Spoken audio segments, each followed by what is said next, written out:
Então Josué, com as demais autoridades de Israel, rasgou as suas vestes e prostrou-se em adoração diante da arca do Senhor.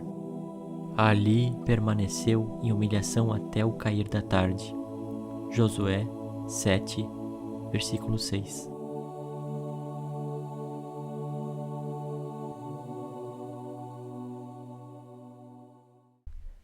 Olá! Hoje vamos entender o que é idolatria e o que é o falso testemunho de acusar alguém de idolatria sem que isso realmente seja verdade. O que é um pecado gravíssimo e causa muita desunião entre as pessoas. Primariamente, a língua portuguesa é muito rica e existe um modelo chamado de figura de linguagem. É quando a gente amplia, exagera um termo utilizando uma palavra que tem outro significado, simplesmente para incorporar essa ideia que a gente tem na cabeça e transferir essa emoção para as pessoas. Então, existe a figura da linguagem da adoração. Usar a palavra adoração, que tem um contexto diferente, seria servir a Deus. Passamos a utilizar para as coisas que a gente gosta muito. Gosto muito do sorvete, eu adoro sorvete. Na verdade, é um exagero, é a utilização incorreta de uma palavra para dar um significado, como se fosse assim, enfeitado, certo? Não quer dizer que eu adoro o sorvete, mas sim estou usando essa figura de linguagem para dizer que eu gosto muito, como se fosse até um Deus para mim, né? Isso também não é idolatria, mas é uma figura de linguagem, um jeito de conversar. Isso acaba aderindo a cabeça das pessoas e mudando o significado. Então vai se perdendo o significado do que é adorar e vai se transformando em gostar muito. E a palavra adorar não é gostar muito, e sim servir a Deus como uma condição de inferioridade. Então nós somos servos e Deus é o rei. Nós somos criados e Deus é o criador. Você entende essa diferença? E expressa de outras formas também a adoração. Por exemplo, o ato de prostrar-se diante de um ser, isso demonstra que você está adorando, se colocando como criatura, o outro ser como um criador ou um Deus. Isso seria a adoração através de um gesto. Então, prostrar-se é um gesto de adoração. Então, é um gesto que, com a intenção no coração, alinhada ao gesto, é adoração. Temos também a palavra louvor, que é muito confundido. Então, louvar a Deus é você render elogios a Deus, as honras a que Ele merece. Então, existe até um texto na Bíblia que diz que Deus é digno de todo o louvor.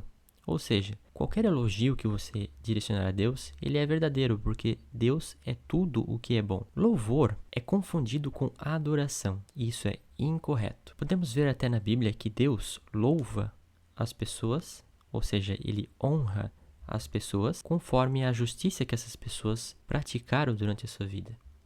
Então, Deus honra os profetas, o nome dos profetas. A palavra que é definida para isso é louvor. Até algumas pessoas confundem louvor com cantar, e na verdade é incorreto. Louvor não é cantar. Você pode cantar essas palavras e elogios, e isso será cantar louvor. Já ajoelhar é um gesto feito para súplica, honra e para humildade. É uma expressão. Então essa honra também pode ser um louvor, você está louvando aquela pessoa.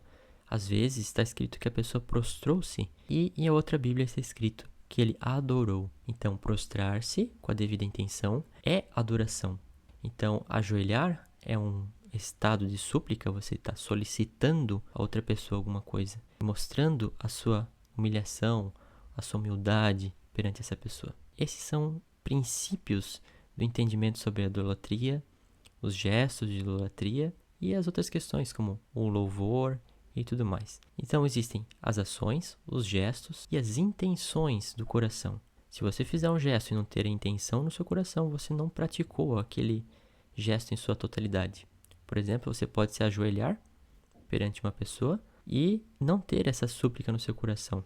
Veremos alguns exemplos da utilização dessas palavras para primeiro entender os contextos e depois partir para a questão da idolatria na sua totalidade. Em Atos 20 e 36, Paulo se ajoelha Tendo dito estas coisas, ajoelhando-se, orou com todos eles. Então, Paulo não está adorando as pessoas que estão ali. Ele se ajoelhou pedindo pela igreja. Então, em 1 Coríntios 11, versículo 2, está escrito: De fato, eu vos louvo, porque, em tudo, vos lembrais de mim e retendes as tradições, assim como vô-las entreguei. Então, aí está, um ato de louvor, um elogio para os outros, né? Aqui não é adoração aos irmãos ou adoração a um falso Deus, mas sim elogio. Em outro texto está escrito: E Jesus respondendo disse-lhes: Vai-te, Satanás, porque está escrito: Prostrarás ao Senhor teu Deus, e só a Ele adorarás. Veja que aqui temos as duas palavras que são diferentes. Um é o gesto de adoração, e o outro é a adoração no seu sentido pleno, né? Aquela intenção de adorar. Então você pode não demonstrar, não prostrar-se e adorar. Então, em Romanos, capítulo 2, versículo 29, está escrito: Mas é judeu o que é no interior, e circuncisão é do coração, no espírito, não na letra, cujo louvor não provém dos homens, mas de Deus. O que está escrito nesse texto de Romanos 2, 29? Deus faz o louvor ao homem. Então, ele elogia, ele dá as honras merecidas por aquele santo, pelo aquele profeta, pela aquela pessoa justa. Então, Deus não pode adorar a criatura. Quando a gente serve a Deus, nós recebemos o louvor de Deus, conforme as nossas obras. Isso é a justiça divina. Em 1 Coríntios, capítulo 4, versículo 5, está escrito: Por esse motivo, nada julgueis antes do tempo, até que venha o Senhor, o qual não somente trará à luz as coisas escondidas que estão nas trevas, mas também manifestará os conselhos dos corações. E, então, de Deus receberá cada um o seu louvor. De Deus vem o louvor ao humano. Ou seja, novamente está comprovado que louvor não é adoração. Vamos entender agora o que seria a configuração da idolatria. Para configurar a idolatria é necessário ter a intenção de se colocar como servo, ser comandável e inferior a um senhor comandante, ou coisa que comanda a sua vida de modo a substituir Deus, ou os desígnios de Deus. Senão, ajoelhar-se para pegar um objeto no chão já seria idolatria, ou obedecer o patrão aos deveres da pátria também. O próprio Senhor Jesus dizia que devemos ser servos uns dos outros. Quem se fizer pequeno será feito grande nos reinos dos céus. Já ser comandado por desejos carnais como o sexo, em que muitas pessoas são comandadas por esse desejo, de modo até a esquecerem-se de Deus. Temos aqui um senhor e um escravo. Essa é a relação da idolatria. Então, tem pessoas que têm o pecado da ganância como o senhor delas, ou seja, vivem apenas para o dinheiro e para a ganância. Isso é substituir Deus, ou seja, os desígnios de Deus, que Ele quer que você seja humilde, que não pense só em dinheiro, mas sim no próximo e tudo mais. Isso é uma idolatria ao Deus Mamon, que é chamado na Bíblia, ao Deus do dinheiro. E no caso existe também a idolatria do sexo. Então o sexo seria um senhor na vida da pessoa. Ela só pensa nisso, ela acorda para isso, então acaba comprando as coisas por causa disso, indo em lugares justamente com esse objetivo, e toda a vida da pessoa é regrada a fim de conduzi-la a este final, né? Então, a pessoa pensa em sexo o tempo todo e é o objetivo de vida dela. Isso é idolatria. Não é apenas um pecado, mas a própria idolatria. Isso faz com que seja o objetivo final da pessoa, em superioridade. O sexo passa a controlar essa pessoa como se fosse um senhor, um Deus.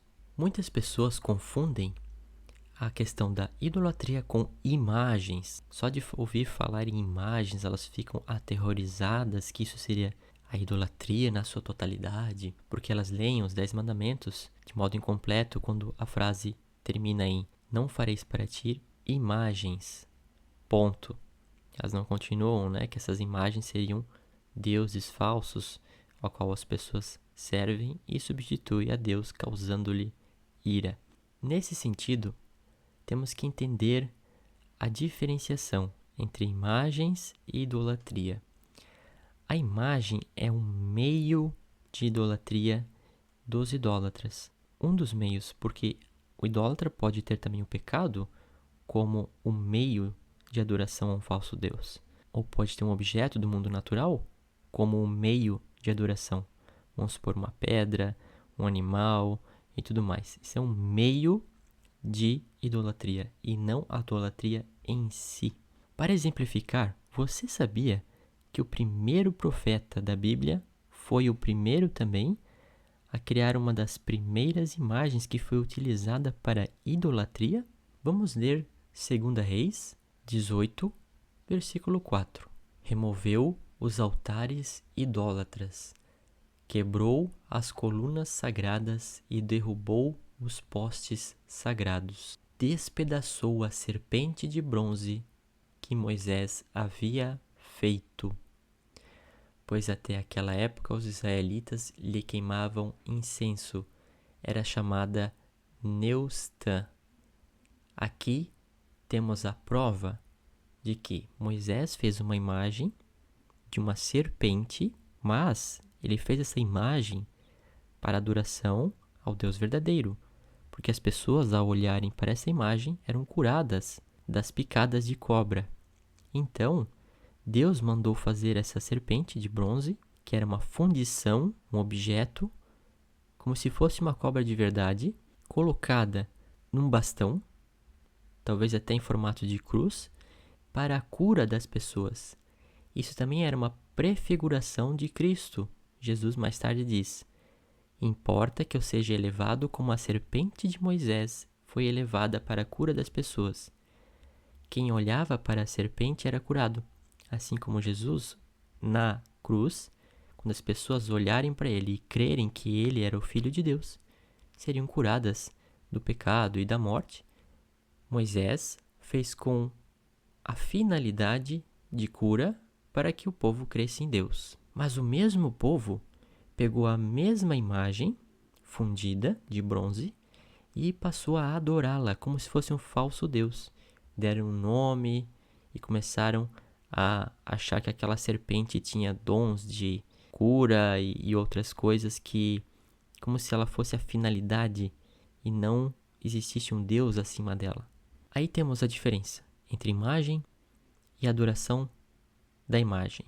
A idolatria é uma adoração da imagem, a substituição de Deus e dos poderes de Deus por uma imagem que nada faz, que não fala, que não pensa, que não age. Ela é impotente e pessoas atribuem a esses objetos que nada fazem poderes extraordinários que não existem. Até aqui definimos tudo sobre a idolatria. Criar imagens como Moisés fez não é um pecado da idolatria. Agora, adorar objetos como se fossem Deus e substituindo os poderes divinos de Deus, isso é idolatria. Se você se ajoelhar diante de uma pessoa ou de alguma coisa, isso não é idolatria. Agora, prostrar-se diante de uma pessoa é idolatria, com a intenção no coração. E essa intenção, por si só, pode ser idolatria. Por exemplo, a intenção de servir ao dinheiro, só pensar na ganância, e a intenção de servir ao pecado, só servindo aos desejos das paixões da carne, que são contra os desígnios de Deus. Você ficou com curiosidade sobre a questão das imagens criadas por profetas e reis da Bíblia? Temos 4 conceitos para você entender. Primeiro é de uma imagem para adorno, outra imagem sacramental, um ícone e um ídolo. No primeiro caso, você pode criar uma imagem para adornar um ambiente. Foi o caso, por exemplo, do rei Salomão, que fez leões alados no seu trono. Um sacramental foi essa questão da serpente criada por Moisés. Em Números 21, no versículo 8, você verifica que Deus pediu para ele fazer essa imagem de fundição. E ele disse: faça uma cobra de metal e pregue num poste. Quem for mordido deverá olhar para ela e assim ficará curado. Este é um sacramental. Não é para adornar, mas sim para transferir o poder de Deus através da imagem. Entende? É um canal de comunicação com um poder de Deus verdadeiro. Portanto, não é um ídolo. Mas essa mesma imagem, como você verificou antes, foi adorada pelos israelitas. Nesse sentido, ela passa pelo comportamento do povo a virar um ídolo. Deram um nome e atribuíram poderes especiais a essa serpente. O que é idolatria? Então é um ídolo. O último conceito seria de ícone. Quando você vê a imagem de Jesus Cristo numa cruz, como Jesus falou que importava que ele fosse elevado, comparando-se à serpente de Moisés no deserto, você está vendo um sacramental e também um ícone que faz você lembrar de Jesus e daquele momento em que Jesus foi crucificado e, portanto, ali estava a sua humanidade, estava a sua divindade oculta e estava toda a plenitude do Evangelho, o que foi prefigurado e o que há de vir. Então, todas as igrejas têm essa imagem emblemática da plenitude do Evangelho, onde sai água e sangue do coração de Jesus quando ele estava crucificado, simbolizando o corpo, o sangue, a divindade e também a água do batismo. Essa imagem é um ícone que você lembra de Jesus. Você trata essa imagem com o carinho que você quer dar para Jesus. Direcionar a adoração para Jesus é uma canalização, é um meio de você adorar a Deus, já que você não consegue enxergar a Deus nesse momento. Um santo não é essa imagem que está ali. Ela representa aquele homem ou aquela mulher que morreu pela causa do Evangelho na promessa de Jesus Cristo, quando ele disse que se alguém se sacrificasse pelo seu nome, jamais seria confundido e seria salvo, que é chamado de batismo de sangue, que é o martírio.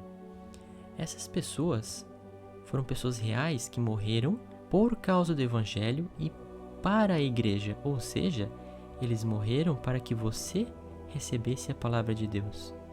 E isso é para Deus. Os santos apóstolos faziam milagres. Qual é o sentido desse faziam? Eles operavam os milagres. Eles eram a ponte entre Deus e as pessoas que recebiam esse poder de Deus. Existe o ícone da imagem desses profetas, que, por exemplo, São Mateus, São Paulo, que eram os apóstolos. Concluindo, entendemos os conceitos das palavras, das imagens e também da idolatria e do ícone, que é uma representação de figuras de pessoas que já estiveram entre nós no passado.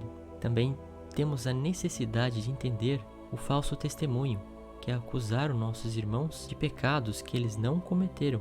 É muito importante que todos nós tenhamos uma união sem acusações infundadas, só de ver uma imagem, ou às vezes a pessoa tem um colarzinho ou alguma coisa assim, já recebe diversos ataques e tudo mais. Temos que respeitar, porque o princípio do Evangelho é que temos que amar uns aos outros. Um grande abraço, até a próxima.